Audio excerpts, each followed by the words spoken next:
Hello,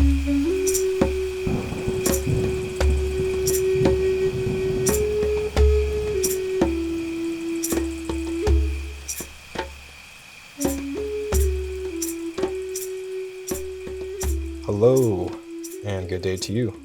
My name is Brandon Tilt, and you're tuned into the Feather of Light podcast.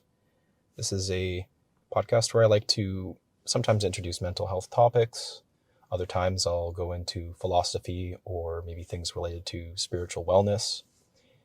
And today I'm really excited because I'm introducing my first ever guest on the podcast, and his name is Shane. If you could introduce yourself, Shane. Hi, Brandon. Thank you for inviting me here. Thanks for coming. Today we're going to dive into a few different topics, but I think the main topic is going to be what's called a dieta. And we're also going to be talking a little bit about ayahuasca and, referencing Shane's experience of drinking ayahuasca many, many, many times, I think hundreds of times, and also having a very consistent, nurturing relationship with the ayahuasca community in Peru, in Iquitos, Cayashobo. So, I'm curious, would you like to share some context about your experience of being introduced to ayahuasca or to the dieta process or defining it? Where would you like to start? I'd just like to start off by explaining how I got to where I am. That started about 9 years ago, struggling with some anxiety and a little bit confusion where I was in my life, and didn't really know how to approach this. Someone suggested the idea of ayahuasca. I didn't know much at the time about it. And so this person put me in contact with someone here in BC, and had my first ayahuasca experience, which was life-changing. It woke me up to many things and realized there's a lot of healing that needs to get done. And that was, since then I've had over 200 experiences with ayahuasca. Wow. Yeah, it's been quite a journey. Yeah. Let's see. I've been down to the jungle in Peru many times, and I also facilitate at the center that I go to, which we can get into later. I'd love to. Yeah. Okay. That's kind of a little introduction about myself and overcoming anxiety, some depression, some addictions to cannabis. All those things didn't take long for those problems to go away, and very happy to be here and share my experience and the limited knowledge that I have about the topic. Thank you for giving, just a bit of an introduction to who you are, and maybe like some of the ways people might get introduced to these communities. I mean, it sounds like, sometimes we think it needs to be some sort of like severe addiction or like some kind of like major crisis in a person's life. And these things sounded like they were problematic for you as well. But ayahuasca can help with many different things. And, depending on the person and their level of willingness and readiness to shift things in their life, I think it can kind of motivate a person to go and drink the medicine, either, let's just say, somewhere around here and in a way that can be supportive. But we're also really emphasizing that when you go to the jungle and you set that level of intentionality and you build with these communities, it's a very different experience. And what you can take away from that can be, I would say, a lot more impactful. Yeah. Well, we kind of prefaced with looking at the concept of dieta. So if you would be willing to share, what is dieta? So when I first met ayahuasca, I was in my mid-30s at the time, and I maybe had a dozen ceremonies, And it was all great. It was helpful, but it wasn't addressing the root of the problem. And so the shaman that I sat with, he suggested I do a dieta, a diet, and that has a different definition than our typical definition here in the Western world. Right. It's not just about food. Yeah.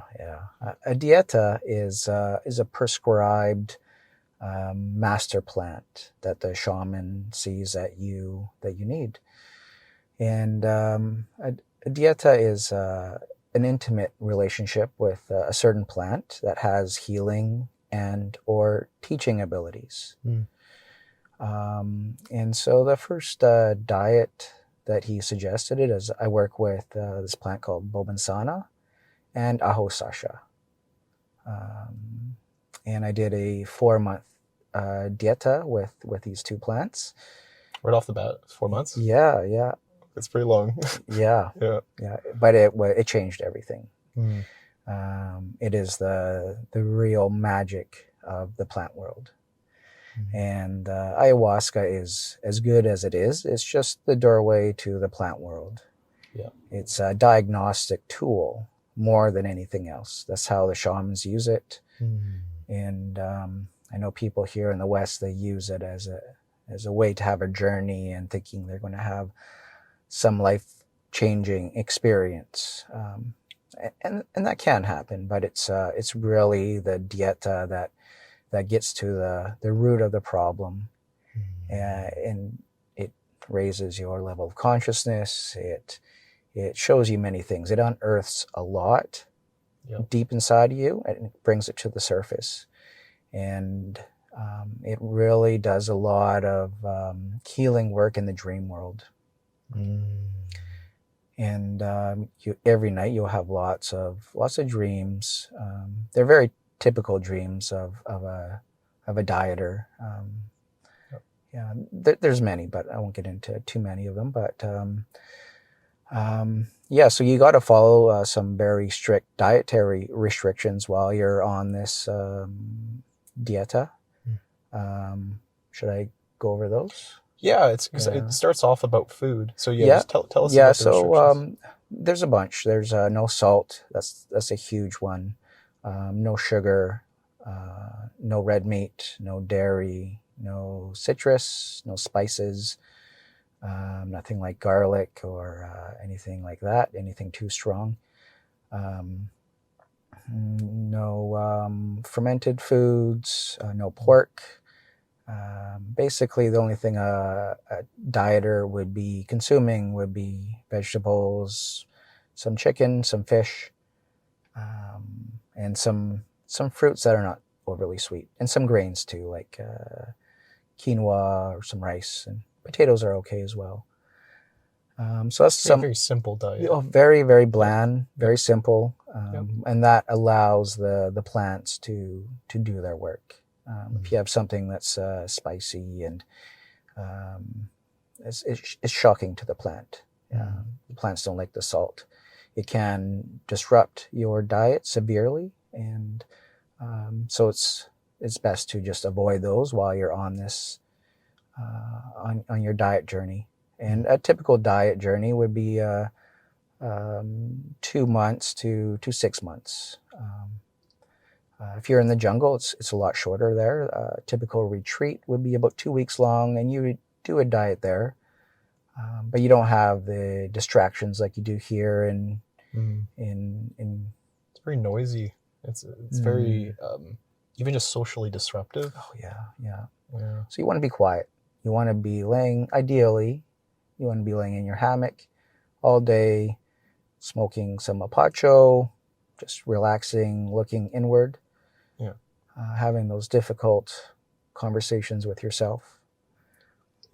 Yeah, it sounds at first kind of relaxing, but I can assure you it's kind of like an interesting balance of relaxing, but also really confronting and sitting with whatever is willing to surface in that calmness.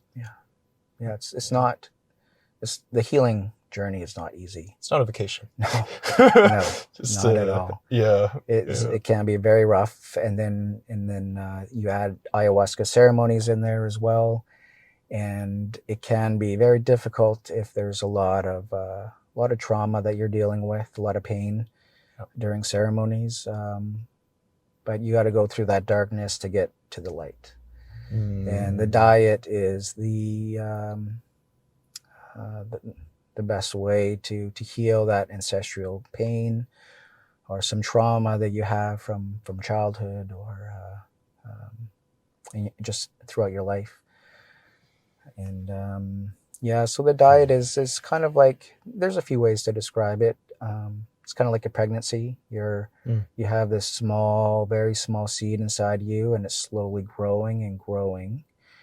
And after a number of months, you have a beautiful baby. Well, it's kind of the same process for a diet. You know, if you're nurturing your diet for a number of months, and then you start to notice the benefits of the discipline that you've had over the last number of months while doing your diet.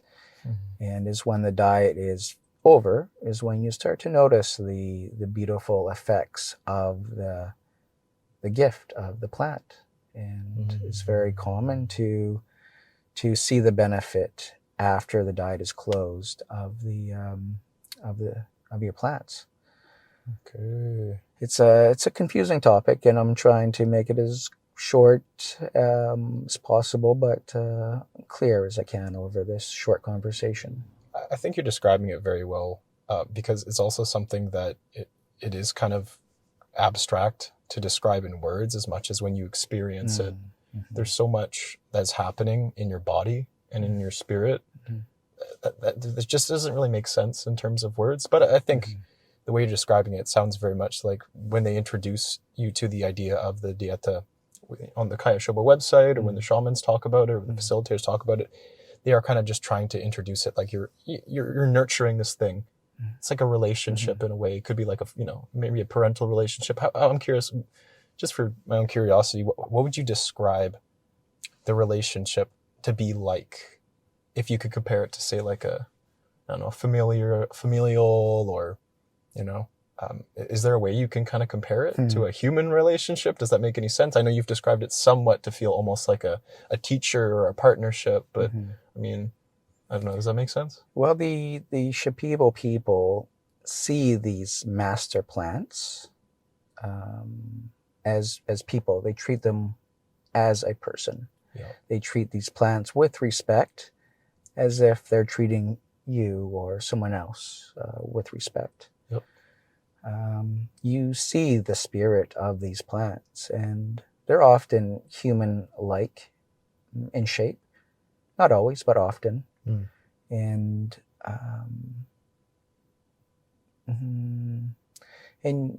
depending on how clean your diet is, and how straight it is, and how clean your body is, you'll have a stronger relationship with these plants, these master plants. Okay. There's a number of plants. There's probably thousands of them, but for the most part, at Kayashoba or any other ayahuasca center, they work with only a few different dozen, and you're prescribed, it could be one plant, or if you're dealing with something pretty serious, it could be up to 5 or 6 plants. But typically it's 1 or 2 that you're working with at a time. And then if you continue on this path, you have more and more under your belt, and it's almost like you're building a house of these plant spirits in you. So you want to have a strong base. You want to have a like a basement, and then you're building your house of spirits. So it's kind of like the first dietas might be more of like a foundational energy, for sure, for the other ones that you're Yes. later introducing. Okay. I've only done the one dieta, so I'm like, in a way, it's hard for me to consider what it would be like having all these additional energies and layering them, and what the Shipibo or the facilitators are everyone involved might be ultimately trying to do over the long term when they get to the point where you are. How many plants have you dieted? I have dieted 3 plants, but I've dieted each one of them 3 or 4 times. Yeah, okay. Yeah. With also varying lengths as Yes, well, yeah. right? Building up to those longer dietas, it takes time. In fact, the fact that you did, I think it was a month, you said? My last first, one. Your first one. Oh, my first one was it was a 4-month diet here in Canada, and I was still Gotcha. going to work Monday to Friday. Okay. They call that a social diet. So you're not getting a deep of a connection with the plant as if you were in the jungle. Yeah. They say 4 weeks at home. A social diet is equal to 1 week in the jungle. I was going to say my 2 weeks felt like a lot, and I just can't even imagine doing more than the 2 weeks, but that makes more sense that you can do a different version of it, the social diet or social dieta while you're over here, and it's just a different experience for different reasons. Yeah, even a 4-month diet here is still substantial, and it's still very, very good. Yes. That changed my whole everything with the plants, that first diet. But it was diets in the jungle. My first time I was in the jungle, I was there for 6 weeks. Yeah. And that diet was way more powerful than a 4-month diet here in Canada. Yeah. Yeah, 6 weeks of doing the dieta. How many times did you drink when you were in the jungle for the 6 weeks? That was 5 times a week. Yeah. Yeah. At that time, they changed it to 4 times a week now. Right. Yeah. At that time, it was 5, and then there's many factors that go in. There's you're doing flower baths, and you're getting many treatments every ceremony from 3 or 4 shamans. I guess just considering my own experience, a 2-week dieta was pretty intense on the body and on the mind. I'm curious with, first of all, the amount of ayahuasca ceremonies that you must have done. Was that your first time drinking ayahuasca with the first ceremony of the first week of the 5 ceremonies per week, or had you done it before? I've probably consumed it for a year and a half or so before going down to the jungle. So I drink it here in BC. The people that serve the medicine here in BC, they opened a center down in Peru. So it's a very easy transition drinking it here in Canada as it is in the jungle. The medicine here it's made in the jungle at their center, and they get it sent up here. Yep. And a typical weekend is a Thursday night, a Friday night, and a Saturday night. So, not too much of an immersion or a shift in schedule. You could kind of like more or less keep up with most of your regular life and then still be able to do that type of experience. Whereas a retreat in the jungle, flying, having all that time set aside, even just the isolation in general, it's just, there's a lot of things to consider. And it sounds like that makes the most sense, is to gradually prepare for doing the deep dive in the jungle. And then I guess in secondary to that question was, I'm curious of, do you feel like what might the benefit be of accumulating all these different ceremonies over a less of a period? Like, for instance, 5 per week for 6 weeks.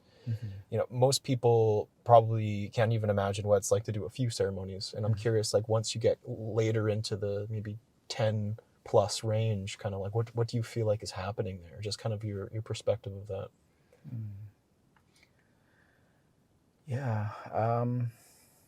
It's I don't know how to answer this.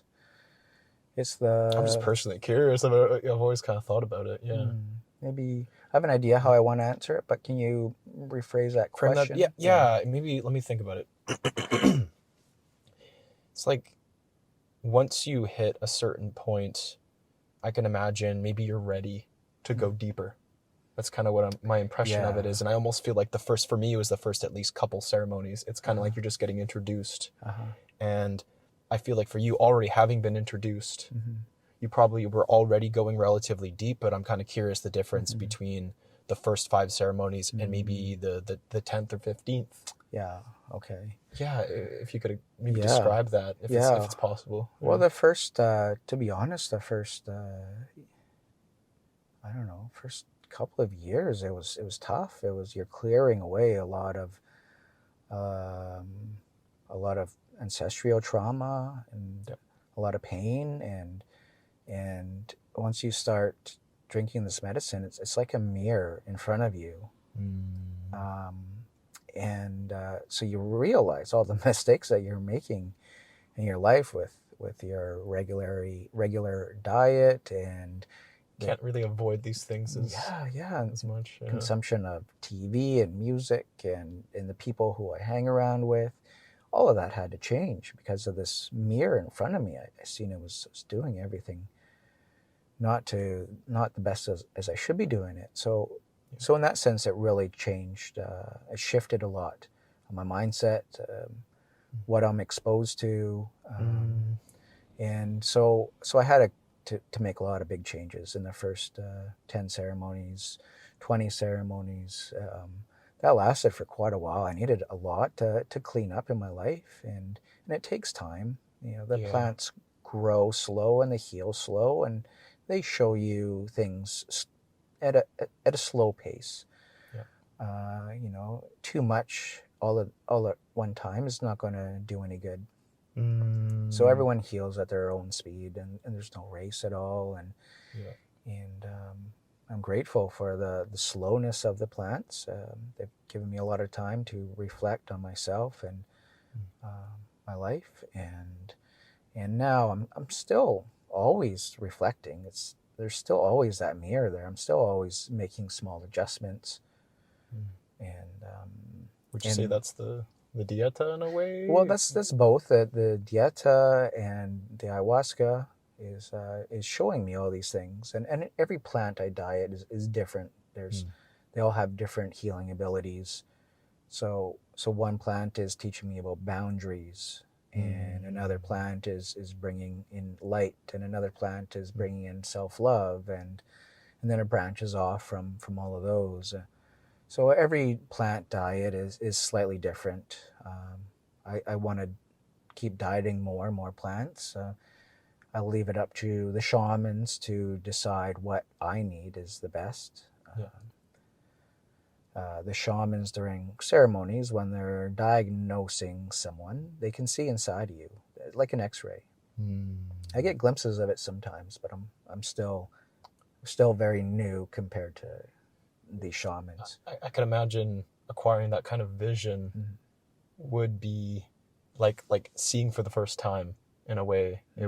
I can't imagine what that would be like. I mean, maybe some people in some certain kind of ways, whether it's like schizophrenia or some of these other sort of ways to they feel they're connecting with these types of other dimensions. But this particular plant, spirit dimension, even just that, I don't know, what would you describe?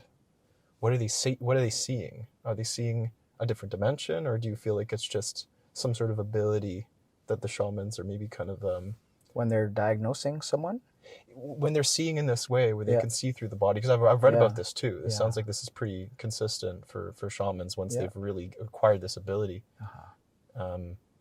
I don't know. I guess just what your guess would be. Maybe it's as good as mine with like what. They're very secretive. The shamans don't like to. They don't share define too these much. things. They don't need to define these things. Okay. When you show up at the jungle, they ask why are you here, and they gather some information, but they can see inside of you what you need as well. So they combine with what you tell them and what they see, and then they prescribe you a certain plant. Whether you need it for addictions or for anxiety or cancer or something else, they can see that, and they prescribe you the right plants and tell you how long you should be dieting these plants. You will have profound change in a 2-week retreat down there. Like, it's mind-blowing how much someone will change in 2 weeks. It's pretty crazy. I agree. It certainly in combination with the jungle and doing the dieta, and even just having like the experience and the changes in the body through the ikaros, it's just, I don't think it's even remotely comparable to like what you could experience around here. And yeah, I feel like I've been continuously reflecting on how much they're actually doing and how grateful I am day by day that I went with a shaman that knew what they were doing and actually has gone the lengths to learn these abilities and to, you know, have these relationships with the plants and the plant spirit world, and you know, has really done you know, sometimes 30, 40 years plus of training to get to the point where they're at. And I'm kind of curious, maybe this might be helpful to tangent into, we were, you know, just talking about how the difference between the trained shamans at a place like Kayashobo versus those that kind of, well, let's just say they're not really traditionally trained, or they have some kind of self-identify more so as shamans. I'm curious what Yeah, that's a very dangerous situation. A lot of people put themselves in. They hear about someone serving ayahuasca, so they come to these ceremonies and they don't have any idea of who the person serving the medicine is, and this person prepares the medicine and is unsure of what's actually in it. And this person serving the medicine, and there's a lot of these fake shamans out there. They will, I don't know what they do, play a CD while the journey is going, or they play guitar, and they don't have any training with ayahuasca. You know, they might have had it, you know, 20, 30, 50 times in the jungle. I've had it well over 200, and that's not something I would dare to do, is hold any type of ceremonies. And there's many different lineages out there, of course, and I only know the Shipibo style. But it's there's a lot of dangerous people out there serving not just ayahuasca, but other strong plant medicines as well, that have no clue what they're doing. And it can be an extremely dangerous situation if you're coming from a lot of trauma and having these strong plant medicines with no one to guide you. There's many horror stories out there. So being very cautious about who you're drinking it with is extremely important if it's your first time drinking ayahuasca, or even if you're just new on the path. Just be very careful about that. The shamans that I drink the medicine with down in the jungle, it comes from thousands of years of their family drinking the medicine.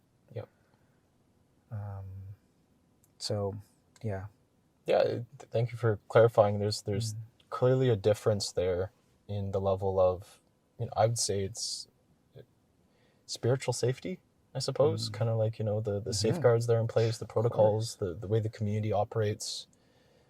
I even just think the relationship with those spirits, and, you know, someone who's just pouring the medicine and has either no or next to no relationship with those spirits and the plant itself, the grandmother. I can't imagine they have the ability to create that level of harmony, or maybe even just they could be inadvertently making someone worse in ways, right? That's just, you know, the reality of the stakes of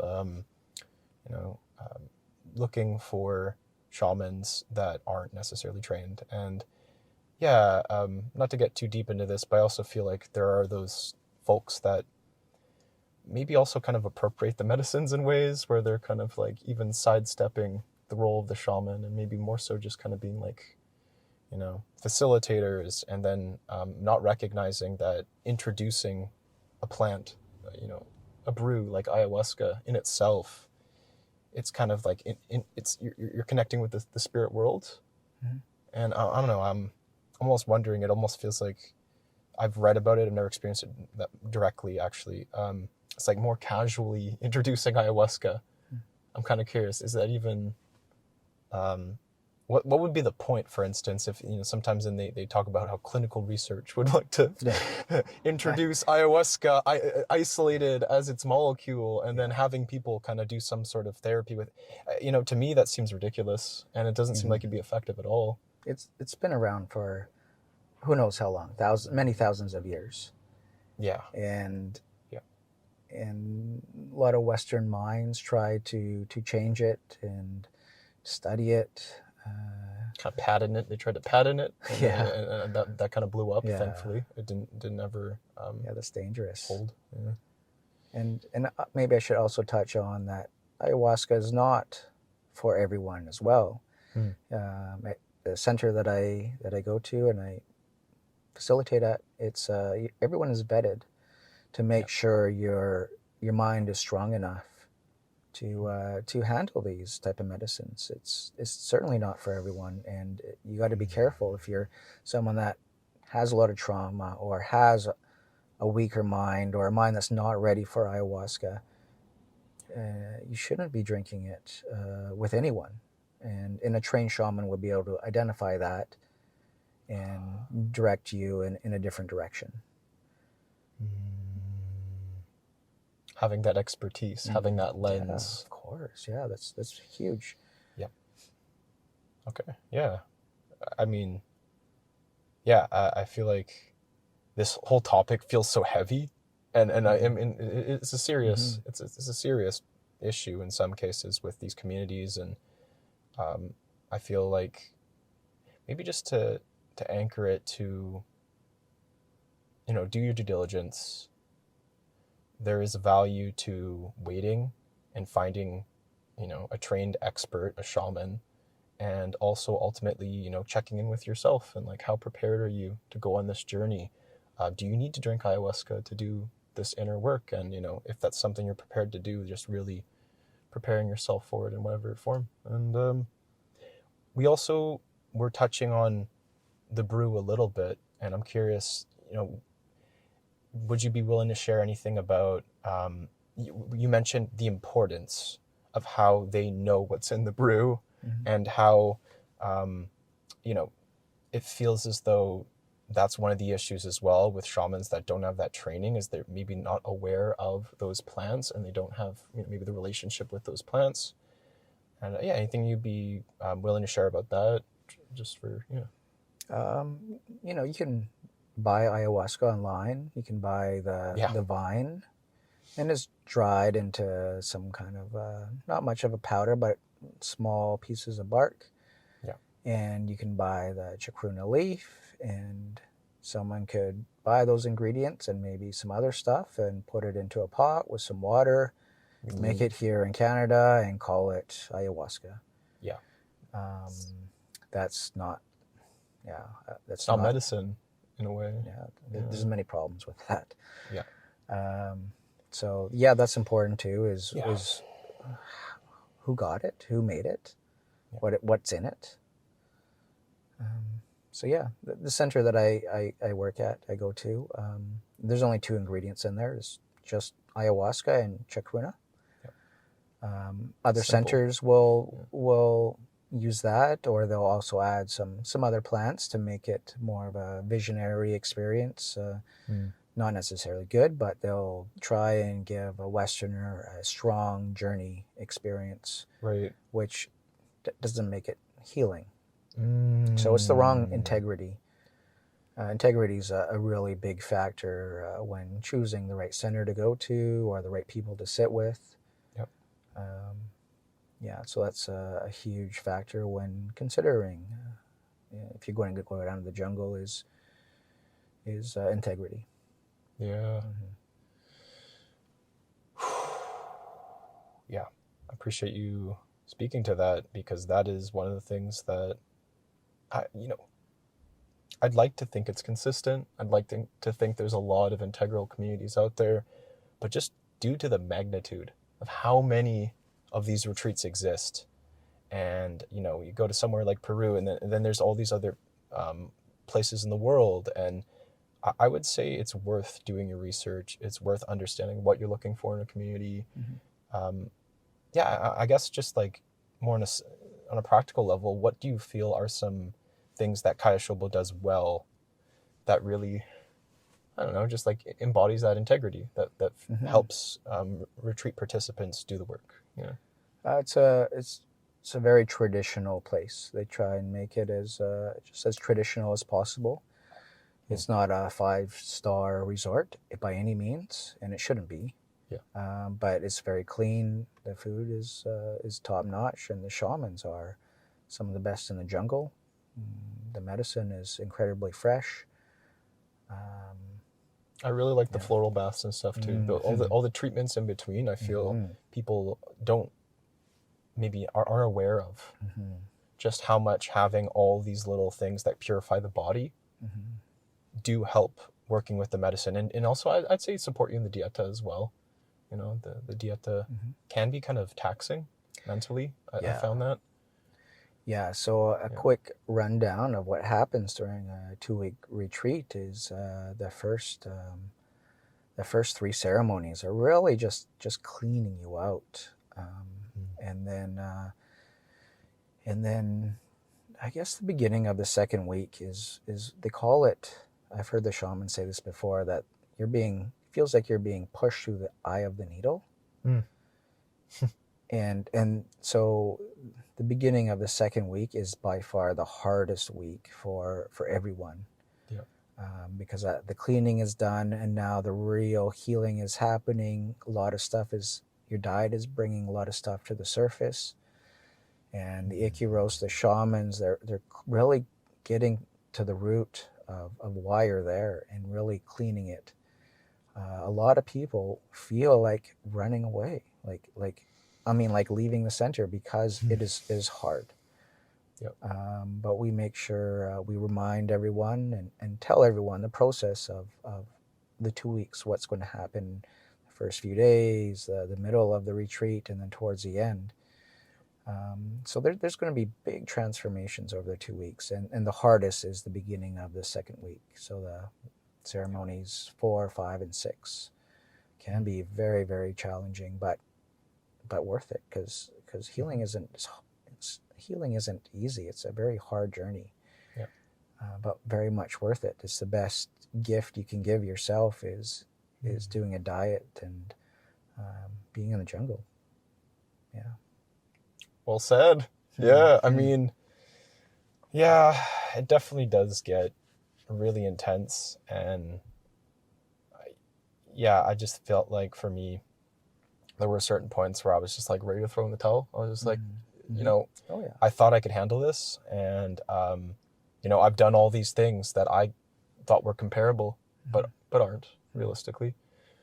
And, I also want to acknowledge that I realized I do have the mental fortitude, but it didn't look like what I thought it would look like.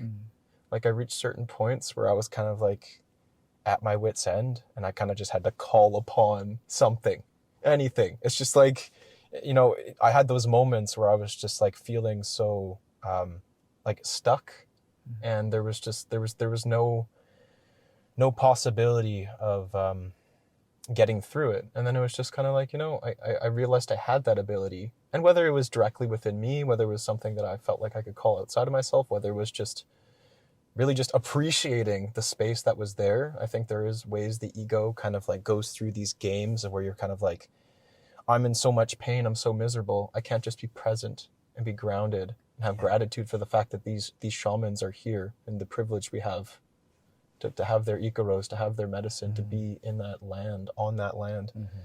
So I felt like there was a lot of those mind games where I had to just let go of whatever games or stories the mind was trying to tell me. And but that was it's very humbling. I'll just say that. I'll say drinking ayahuasca, but especially with the Shipibo, it's very humbling. And going to those points where you're feeling at your lowest, it's also very humbling. And you know, I look back on it and I realize how intense it was, but I also feel like I just look back on it with so much appreciation. And just feeling blessed that I went there and I did that thing. And, you know, I feel very, in a way, triumphant. Like I overcame that fear. And I don't know. I wonder if that feels relevant. Oh yeah. The concept of fear, how that plays into the whole experience. Big time, man. Fear is it's a huge thing. Like, it takes a lot of courage to leave your life here in the Western world and travel to this strange country in the middle of the jungle with people we've never met before, drinking this weird Amazonian brew. Doesn't taste very good either. I mean, first kind of. And then plus you're dealing with your whatever's going on inside you, right? Your anxiety, your fear, that definitely comes up for a lot of people. It's definitely, it takes a lot of courage. But fear is going to come up. But at the same time, we're incredibly lucky to have access to this medicine. You know, every time I'm there, I'm just have so much gratitude to be there in the jungle and to have access to these doctors that are shamans and then this medicine, man.